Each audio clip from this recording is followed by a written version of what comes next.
Well, thank you so much. The Commission for the Protection and Promotion of the Rights of Cultural, Religious and Linguistic Communities, also known as the CRL, has made their final recommendations into allegations of rape, child abuse, human rights violations at the KwaSizabantu Mission near Kranskorp in northern KZN. And we know that these allegations came out after complainants contacted the media in 2020, and the Commission then got involved with investigating these serious and absolutely gruesome allegations that came out. And to talk to us a little bit further about this, I have the CRL chairperson, Professor David Msomi, who joins me here. Thank you so much, Professor. You've had your moment to shine with giving the recommendations. It's been almost 3 years since you started with your first investigations. I'm sure it hasn't been an easy ride. Indeed, it has not been.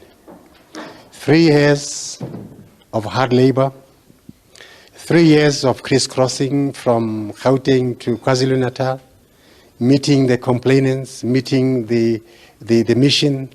It was really difficult. Yeah. And the impact of COVID has also been brutal on that as well. Indeed, COVID-19 came our way, so it stopped our operations. But we're delighted that we're able to release this report today to the nation, because we're about building a new nation and building new structures of religious institutions who take into account the Bill of Rights that our South African communities deserve to be treated with respect and dignity. One of the biggest recommendations that you made was that the church, the mission, issue an apology to the complainants that came before the commission, and also to previous members who didn't necessarily come to the commission but had left because of their dissatisfaction, unhappiness, and obviously all these allegations. Do you think that an apology from the mission goes far enough? And do you think that this is something that the complainants would be quite happy with? Well, we spoke also with the complainants in terms of what they would want to see happening. But I think majority of them would accept an apology. You see, an apology, it's something outstanding. Nobody apologizes one who does not feel that he or she wants to be equal with others. We believe an apology is an acceptance that I've done wrong and I want you to forgive me. And the church believes in forgiveness. And a church that does not believe in forgiveness, heavens does not exist. That is why we are appealing to the conscience of the church to stand up and say, it doesn't matter whether this is proven or not proven. And the fact that many people feel hurt, it is incumbent upon us to approach you and say, forgive us.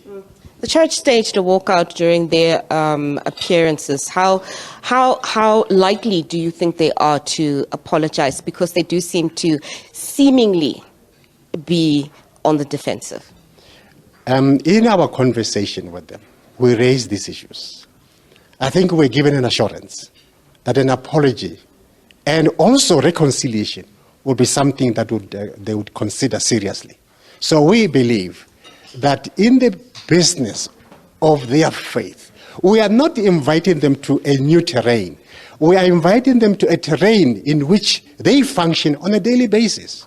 So it is this which I think they will positively respond, is our belief. Churches obviously should be a safe harbor as opposed to being institutions of torture. Some of your other recommendations relate to the issue of the alleged sexual assaults, as well as issues of the virginity testing and a slew of other complaints that you investigated. Just give me a quick summary of what your recommendations were on that matter. Well, when it comes to virginity testing, we said, testing, yes. We said, well, this could be done because institutions of religion are also cultural, but whatever they do, they should not force on anybody. They should not infringe the Bill of Rights. That's what we indicated, but it should be a voluntary matter.